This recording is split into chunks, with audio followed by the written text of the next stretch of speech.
സ്വപ്നം ആർക്ക് വേണ്ടി മാറ്റി നമ്മളായിട്ട് നിൽക്കണം. ആർക്ക് വേണ്ടി എനിക്ക് സത്യം പറഞ്ഞാൽ കരച്ചിൽ വരും പറഞ്ഞു നിൽക്കുമ്പോൾ ഓടുന്ന പെണ്ണിന്റെ പിറകെ ഓടുന്ന ബസ്സിന്റെ പിറകെ അടുത്തത് വീണ്ടും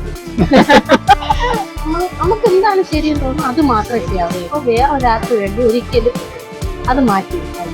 എന്നാൽ എൻ്റെ അടുത്ത് കുറെ കൊച്ചുങ്ങൾ ഇപ്പോൾ വന്ന് ചോദിക്കുന്നു, ചേച്ചി ഇതെന്ത് ചെയ്യണം, എങ്ങനെയാണ് ഇത് കയറിയാൽ മതിയാ. എല്ലാ നിങ്ങളുടെ സ്വപ്നങ്ങൾ ആർക്കും വേണ്ടി മാറ്റി വെക്കരുത്. ആ സ്വപ്നങ്ങൾ ആകാശത്തോളം പറക്കാൻ അവർക്കൊരു ആകാശമുണ്ടെങ്കിൽ അങ്ങ് പറന്നേക്കണം എന്നാണ് പറയുന്നത്. ഫീൽഡിലുള്ളൊരു ഇപ്പൊ സോഷ്യൽ മീഡിയയിൽ കുറെ പേരുണ്ട്. അത് മതി, ഇത് ജോലിയൊന്നും ഇല്ലായിരിക്കല്ലേ, പോയി നോക്കാം, അതൊരു കൈ നോക്കാം. അങ്ങനെ അവിടെ ഒരു ബസ്സിൽ AKM ബസ്സിൽ കയറി അതിലെ മാമ എന്നെ ലൈസൻസ് എടുത്ത്. എല്ലാവർക്കും നമസ്കാരം. ഇന്ന് വളരെ വ്യത്യസ്തരായ രണ്ടുപേരെയാണ് ഞാൻ പരിചയപ്പെടുത്താൻ പോണത്. ഞാനുള്ളത് കിളിമാനൂർ ബസ് സ്റ്റാൻഡിലാണ്. കിളിമാനൂർ ബസ് സ്റ്റാൻഡ് എന്ന് കേട്ടപ്പോഴേ നിങ്ങൾക്ക് മനസ്സിലായിട്ടുണ്ടാവും ഞാൻ ആരെയാണ് പരിചയപ്പെടുത്താൻ പോണത്. ആമിയും ഷിബുവിനെ. ആമിയും ഷിബു ആരാണെന്ന് അറിയാലോ. ഈ അടുത്ത സമയത്തായിട്ട് സോഷ്യൽ മീഡിയയിൽ വൈറലായ ഒരു ഹസ്ബൻഡ് വൈഫാണ്. ഇവർ രണ്ടുപേരും ഇവിടുത്തെ ബസ് സ്റ്റാൻഡിലെ കണ്ടക്ടറും ഡ്രൈവറുമാണ്. അപ്പൊ നമുക്ക് ആമിയുടെ വിശേഷങ്ങൾ കേൾക്കാണ്. ആമി ഹാപ്പിയാണല്ലോ അല്ലേ? ഹാപ്പിയാണല്ലേ? ഓക്കെ. അപ്പൊ ആമി ശരിക്കും പറഞ്ഞു കഴിഞ്ഞാല് വരും തലമുറയിലെ പെണ്ണുങ്ങൾക്കൊക്കെ ശരിക്കും പറഞ്ഞാൽ ഭയങ്കര ഒരു പ്രചോദനമാണ് അല്ലേ? ആമി എന്താ പറ്റിയത് ഈ ഒരു ബസ്സിന്റെ ഒരു ഫീൽഡിലേക്ക് വരാൻ കാര്യം? എനിക്ക് KSRTC അന്ന് KSRTCയെ കുറിച്ച് അറിയാം. അപ്പൊ അതിൽ പോകണമെന്ന് ഭയങ്കര ആഗ്രഹം ഉണ്ടായിരുന്നു. പിന്നെയാണ് ഈ പ്രൈവറ്റിൽ ഇങ്ങനെ ജോലിയൊന്നും ഇല്ലായിരുന്ന സമയത്ത് ഒരാൾ വെച്ച് പ്രൈവറ്റ് ബസ്സിൽ പോകാൻ പറ്റുമോ കണ്ടക്ടർ, ഇന്ന് ജോലിയൊന്നും ഇല്ലായിരിക്കല്ലേ, പോയി നോക്കാം, അതൊരു കൈ നോക്കാം. അങ്ങനെ അവിടെ ഒരു ബസ്സിൽ AKM ബസ്സിൽ കയറി അതിലെ മാമ എന്നെ ലൈസൻസ് എടുത്തു തന്നു. അങ്ങനെ ഓടി ഒരു 9 മാസം ജോലി ചെയ്തു. എങ്ങനെ ലൈസൻസ് എന്തിന്റെ അടുത്ത്? കണ്ടക്ടർ ലൈസൻസും ഉണ്ട്. Okay okay. ഇപ്പൊ ഡ്രൈവിംഗ് എങ്ങനെയാ? ഡ്രൈവിംഗ് പഠിച്ചുകൊണ്ടിരിക്കുന്നു. എന്ത് പറയുന്നു? ഓടിക്കണ്ടേ? ഓടിക്കണം, പിന്നെ അത് നോക്കണം നമുക്ക്. ഷിബു എങ്ങനെയാ? ഷിബു ഹാപ്പി അല്ലേ? ശരിക്കും പറഞ്ഞാൽ നിങ്ങളുടെ രാവിലത്തെ ഷിഫ്റ്റും ഷെഡ്യൂളും ഒക്കെ എങ്ങനെ തുടങ്ങുന്നത് വീട്ടിൽ നിന്നുള്ള കാര്യങ്ങള്? 5:45 വീട്ടിൽ നിന്ന് ഇറങ്ങും, തിരിച്ച് 7 മണിയാകുമ്പോൾ വീട്ടിൽ കയറും. പിള്ളേരൊക്കെ? ഒരു മോനുണ്ട്, സെക്കൻഡ് മാരേജ് ആണ്. പിന്നെ മോൻ എന്റെ വീട്ടിലാണ്. Okay okay. അപ്പൊ നമ്മുടെ ഈ ഒരു ഫീൽഡിൽ വീട്ടിലൊക്കെ എല്ലാവരും കട്ട സപ്പോർട്ടാണോ? നമ്മളെ 2 വീട്ടുകാരും അമ്മയുടെ കൊണ്ടുപോയി. അങ്ങോട്ട് ഒരാളെ തള്ളും, ഒരാളെ ഇങ്ങോട്ട് തള്ളും അല്ലേ? നമ്മള് മാത്രമേ ഉള്ളൂ, ആരും സപ്പോർട്ട് ചെയ്യാനൊന്നും ആയില്ല. പിന്നെ ജോലി ഫീൽഡിലുള്ള ഒരു സപ്പോർട്ട് അല്ലാതെ പിന്നെ ഇപ്പൊ സോഷ്യൽ മീഡിയയിൽ കുറെ പേരുണ്ട് സപ്പോർട്ടിന്.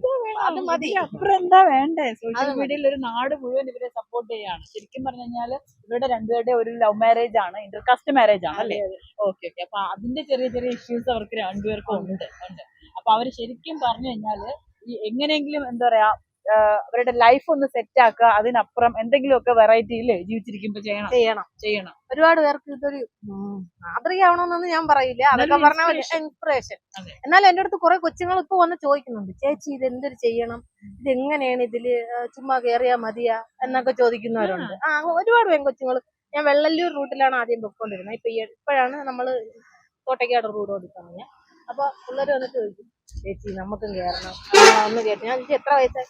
അത് എനിക്ക് 17. ഞാൻ പറഞ്ഞു 18 വയസ്സ് കഴിഞ്ഞിട്ട് ലൈസൻസ് എടുത്തിട്ട് നമുക്ക് പഠിപ്പിച്ചു തരാമെന്ന് പറഞ്ഞു. അങ്ങനെ ഒരുപാട് പേര് ചോദിക്കുന്നുണ്ട്. അപ്പൊ നമ്മുടെ കണ്ടക്ടർ ലൈസൻസിനും ശരിക്കും പറഞ്ഞാൽ പ്രത്യേക ഒരു ടൈം ഉണ്ട്. അപ്പൊ അതുപോലെ തന്നെ ആ ഒരു പീരീഡ് ഓഫ് ടൈമിൽ അവര് എന്താ പറയുക കണ്ടക്ടർ ലൈസൻസിലേക്കൊക്കെ എത്താൻ ആഗ്രഹിക്കുന്നവരുണ്ടെങ്കിൽ എല്ലാവരെയും ഒന്നും ഞാൻ പറയുന്നില്ല, ചില കുട്ടികൾക്കൊക്കെ ചിലപ്പോൾ ഒരുപാട് ആഗ്രഹം ഉണ്ടായിരിക്കും ഈ ഒരു ഫീൽഡ്. നമ്മൾ പണ്ട് പറയാറുണ്ട് ബസ്സിനകത്ത് ഓടുന്ന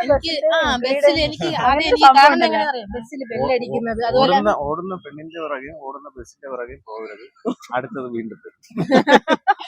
അങ്ങനെ എന്തെങ്കിലുമൊക്കെ അനുഭവങ്ങൾ ഉണ്ടാവും അല്ലെ? സാധാരണ ബസ് കണ്ടക്ടർമാര് പെൺപിള്ളേരെ സത്യം പറഞ്ഞ അങ്ങനെ അമ്മമാരുണ്ടല്ലോ, അവര് കേറിട്ട് അയ്യേ പെണ്ണ് കണ്ടക്ടറോ അങ്ങനെ ചോദിച്ചവരുണ്ട്. ഒരുപാട് പേരൊന്നുമില്ല. ചില ആൾക്കാർ ഒന്ന് കൈ എന്നിട്ട് പറയാം അടിപൊളി മക്കളെ എന്ന് പറഞ്ഞിട്ട് പോണ അമ്മമാരും ഉണ്ട്. പിന്നെ അമ്മാവന്മാര് ഇല്ല, അതല്ലേ അത്ഭുതം. എന്റെ അടുത്ത് മാത്രം ആരും പോവാല ശല്യത്തിന് ഇതുവരെയ്ക്കും വന്നിട്ടില്ല.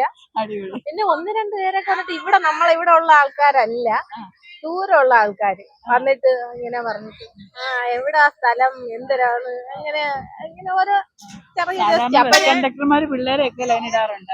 അപ്പൊ ഇങ്ങോട്ടല്ലേ അങ്ങനെ ലൈൻ അടിക്കാനൊന്നും പിള്ളേരൊന്നും ഇല്ല, അതിനൊന്നും സമയവും ഇല്ല അവർക്ക് അല്ലെങ്കിലും അല്ലേ? അപ്പൊ ഏതായാലും നമുക്ക് തിരുവാതിര ബസ്സിലാണ് ഇപ്പൊ തിരുവാതിര ബസ്സിന്റെ ടൈമായി വരുന്നുണ്ട്.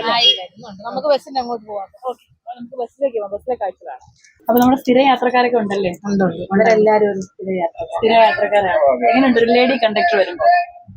കൊള്ളാം. പൊളിയല്ലേ? പൊളിയാണ്. എല്ലാരുമായിട്ട് നല്ല സഹകരണമൊക്കെയാണ്. സാധാരണ വിരട്ടലും ബഹളമൊന്നും ഇല്ല. സാധാരണ കണ്ടക്ടർമാർക്ക് ഭയങ്കര ടെൻഷൻ ആണല്ലോ, എന്തെല്ലാം കാര്യങ്ങൾ ഒരേ സമയം മാനേജ് ചെയ്യാം. ഇവരൊക്കെ സ്ഥിര ആൾക്കാരാണോ? അവരെല്ലാം സ്ഥിരം. നമ്മുടെ ചേച്ചി എങ്ങനെയുണ്ട്? പൊളിയല്ലേ? എങ്ങനെയാ? പൊളിയാണ്. അപ്പൊ ടിക്കറ്റ് എടുക്കൽ കാര്യങ്ങളും ബസ് ഇപ്പൊ എടുക്കാറായിട്ടുണ്ടല്ലേ? ഓക്കെ. അപ്പൊ നമ്മുടെ പിള്ളേർക്കൊക്കെ ഒരു നല്ലൊരു മെസ്സേജ് കൊടുക്കാം. എന്താണ് നമ്മുടെ ഈ ഒരു ഫണ്ട്, അല്ലെങ്കിൽ നമ്മുടെ ഈ ഒരു ഇതിലേക്ക് എത്താൻ ആഗ്രഹമുണ്ടോ? അങ്ങനെ പറയാൻ ആഗ്രഹമുണ്ടെന്ന് പറഞ്ഞാൽ നിങ്ങളെ സ്വപ്നങ്ങൾ ആർക്ക് വേണ്ടി മാറ്റി നമ്മളായിട്ട് നിൽക്കണം. ആർക്ക് വേണ്ടി? ഇപ്പൊ എനിക്ക് സത്യം പറഞ്ഞാൽ കരച്ചിൽ വരും പറഞ്ഞു കേൾക്കുമ്പോ. എനിക്കൊരു സ്വപ്നം ഉണ്ടെങ്കിൽ അത് വേറൊരാൾക്ക് വേണ്ടി ഒരിക്കലും മാറ്റി വയ്ക്കും. അതെന്റെ ഒരു പേഴ്സണൽ മെസ്സേജ് ആയിട്ടാണ് നോക്കിയാൽ നമ്മൾ എങ്ങനെ ആവണം, നമുക്ക് എന്താണ് ശരിയെന്ന് തോന്നുന്നു അത് മാത്രമേ ചെയ്യാവൂ. ഇപ്പൊ വേറൊരാൾക്ക് വേണ്ടി ഒരിക്കലും അത് മാറ്റി വയ്ക്കും. അങ്ങനെ തന്നെ അത്രേ ഉള്ളൂ. അപ്പൊ നമ്മുടെ ആമി കൊടുക്കുന്ന ഒരു വലിയ മെസ്സേജാണ്. നിങ്ങൾ ഈ ബസ്സിലിരിക്കുന്ന എല്ലാവരും കൂടെ കേൾക്കട്ടെ. അവരോടും കൂടി പറയണം, നിങ്ങൾ നിങ്ങളുടെ സ്വപ്നങ്ങൾ ആർക്കും വേണ്ടി മാറ്റി വെക്കരുത്. ആ സ്വപ്നങ്ങളെ ആകാശത്തോളം പറക്കാൻ അവർക്കൊരു ആകാശമുണ്ടെങ്കിൽ അങ്ങ് പറന്നേക്കണം എന്നാണ് പറയുന്നത്. ക്യാമറമാൻ അൻഷാദിനൊപ്പം ബിലുവാനിത് വിസ്മയ.